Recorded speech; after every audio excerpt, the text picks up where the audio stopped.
My mom would be at all my sporting events. Let's say I was playing football, okay? My mother would be on the sidelines, and if the play on the field started going one way, my mother would run along like, Mark, get him, get him! I'd be like, oh my gosh. I'd get in the huddle with the other guys. They go, Mark, is that your mother? I go, no, I never saw her before in my life. See, the greatest gift my mother ever gave me, she believed in me. I have overdosed on drugs on 3 occasions where I should have been dead. But I believe I was kept here for a reason. You show me your friends, I will show you your future. How do I know this? I hung out with losers, and I became the biggest loser of them all because I gave up everything I dreamt about as a little boy because of who I chose to surround myself with. My friends would drive me home at 2, 3, 4 in the morning. We'd be drunk and high, laughing in the car.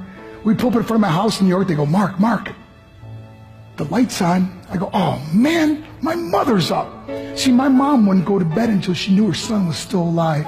I'd walk in, she'd say, hi Mark, how was your night? I go, it was good, Mom, I'm just gonna go to bed. She goes, can I talk to you for a minute? I go, Mom, I'm tired, I'm just gonna go to bed. She goes, Mark, I haven't seen you all day and all night. Can I please talk to you? I said, man, just leave me alone. You bug me. I'd slam my bedroom door on the one person who believed in me.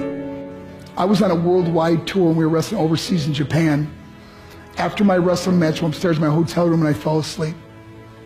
There was a knock at my door at 3 o'clock in the morning. I got out of bed and I looked through the safety window and I could see it was a Japanese promoter. So I opened the door and he said, Mark, you need to call home. There's been an emergency. I went down the hotel room phone. I called back to the United States and said, hey, what's going on? They said, Mark, I don't know how to tell you this. I said, just tell me what happened. I suddenly started crying. They go, Mark, I can't tell you. I said, just say it. They said, Mark, your mother died. I just threw the phone down. I ran out of my hotel room. I took the elevator to the lobby. When the doors opened up, I just ran out into the street. I mean, there was no cars, there was no people. It was 3 o'clock in the morning. And I walked down the middle of a street in Hiroshima, Japan.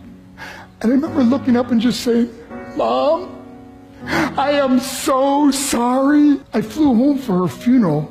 And I was so nervous to walk up to her casket, so I just stood way in the back. And I kept looking from a distance. I kept thinking to myself, Mom, please wake up. Please get up. And then I finally got the nerve to walk up to her. And as I got closer, I could see my mom for the first time. I mean, she was so beautiful. She was dressed in white. I mean, she looked like an angel. And I just stood over and I said, Mom, you are my hero.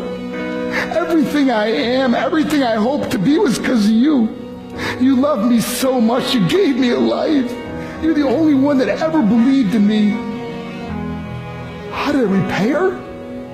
By getting drunk, by getting high, by getting stupid, by hanging out with losers? For what? All she ever wanted to do was talk to me. I wish I could talk to you now, Mom. I wish you could see what I'm doing. Why couldn't I have been a better son? We are defined by our choices.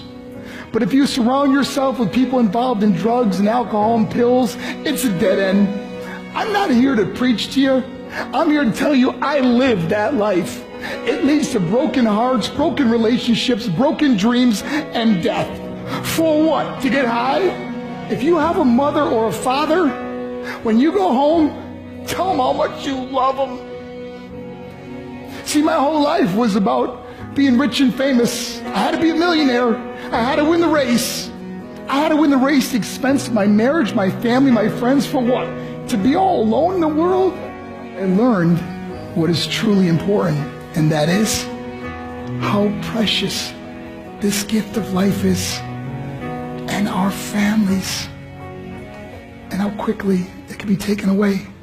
See, I no longer live in time. I live in moments. See, it's not what's in your pocket that matters. It's what's in your heart that truly matters. Love Love is just a word until somebody comes along and gives it meaning. You're the meaning.